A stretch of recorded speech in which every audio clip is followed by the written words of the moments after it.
what we have here today is the O-level topic of 2023. All you need to succeed in life is a positive attitude. How far would you agree? So this is quite a difficult question in the sense that we need to be very clear about what the issue is over here. Okay, so the topic is success, right? This is our topic. And our issue is about a positive attitude. So the question is asking whether a positive attitude is the only thing we need to succeed in life. Obviously, the answer is absolutely not, right? Because there are a lot of factors that determine success. And this is where many students fall into the trap because they will list out all the other factors that lead to success. And the whole essay will be about all these other factors rather than the issue of a positive attitude. In this slide, I have written down what you should not do because of the trap that I've spoken about. Okay, so this student starts off with, I disagree that all we need to succeed in life is a positive attitude because a multitude of factors determines one's success. To achieve success, we should have point 1, point 2, point 3.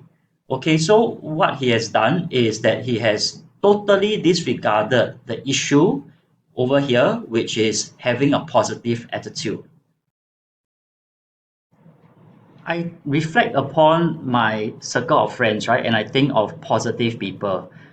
Some of their thoughts that they might have will be, yes, I can do this. Yes, it's easy, it can be done.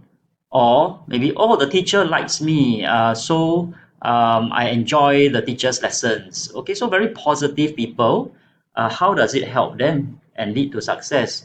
I would think that if a person is very positive, right, he has positive thoughts, then he will be in a very happy frame of mind, very cheerful, right?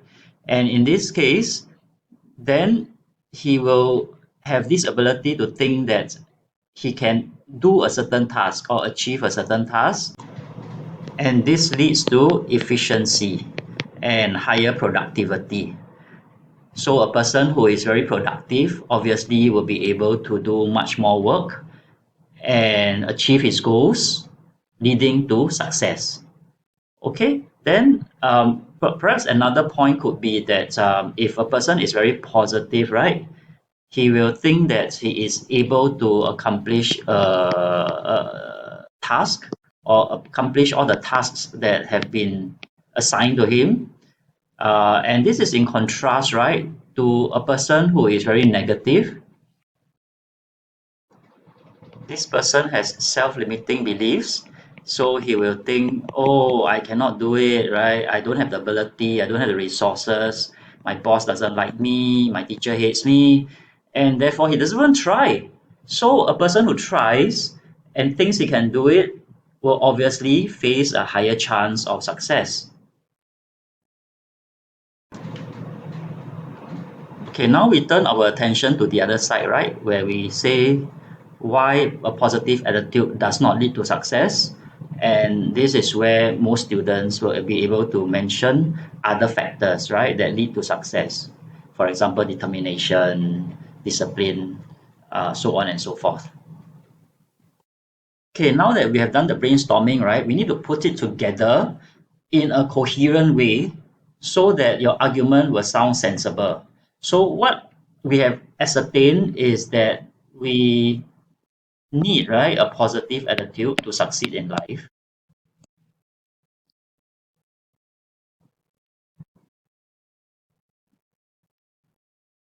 But there are also other factors that lead to success.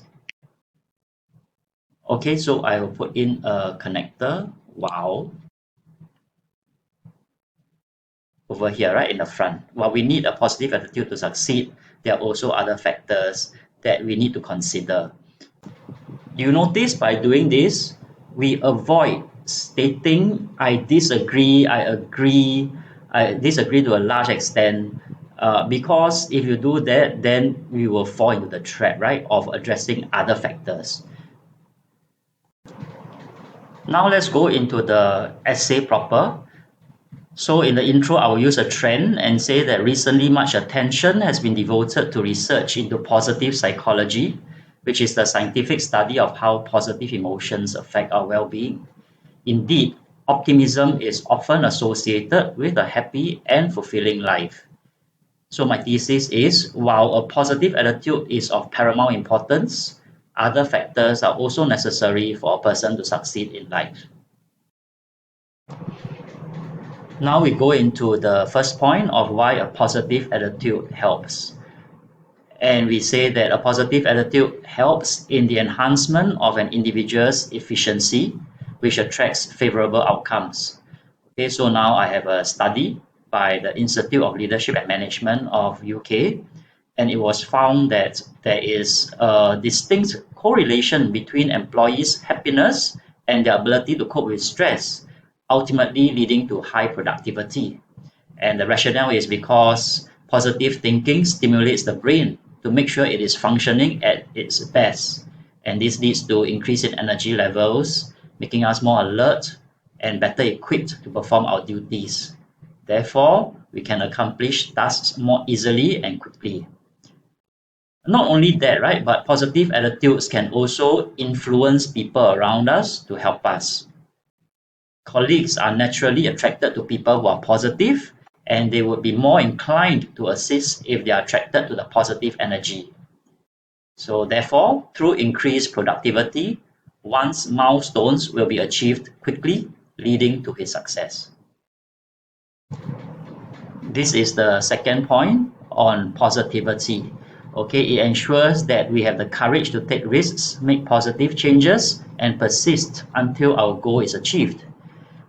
A person with a positive mindset has the expectation that things will turn out well and he will succeed in accomplishing his goal. And I contrast this with people with self-limiting beliefs. They will tend to remain in their comfort zone, preventing them from pursuing opportunities or taking risks.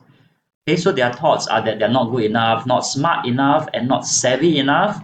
Okay, notice that this is the cluster of three, right? One of those persuasive tactics. And these thoughts, right, undermine their confidence, creating a mental barrier between them and their goal. Hence, they're not able to maximize their potential. This is in contrast to a person with positive mindset. He's able to reframe these negative thoughts and cultivate a growth mindset, embracing failure as a learning opportunity and developing mental resilience, all which are crucial for success. Okay, so this is the time where you will, of course, show off your knowledge, right, of the leader or the person that you have studied in detail and say that how he has exhibited this trait. And you can put the example here. Most of you have talked about Elon Musk. We have gone through Richard Branson, Lee Kuan Yew in class, right? Some of you can also come up with your own celebrities. This is the part where we take the balanced view approach, right? Where we argue that positivity is not sufficient. We also need other factors. So in class, we did mention about the 7 habits of highly effective people. The 7 habits are being proactive, begin with the end in mind, and put first things first, right? These are personal successes. Then we have the social successes, which will be think win-win, seek first to understand, then be understood, and we have synergize. We conclude with this statement that these factors, coupled with positivity, allow us to reach the pinnacle of success.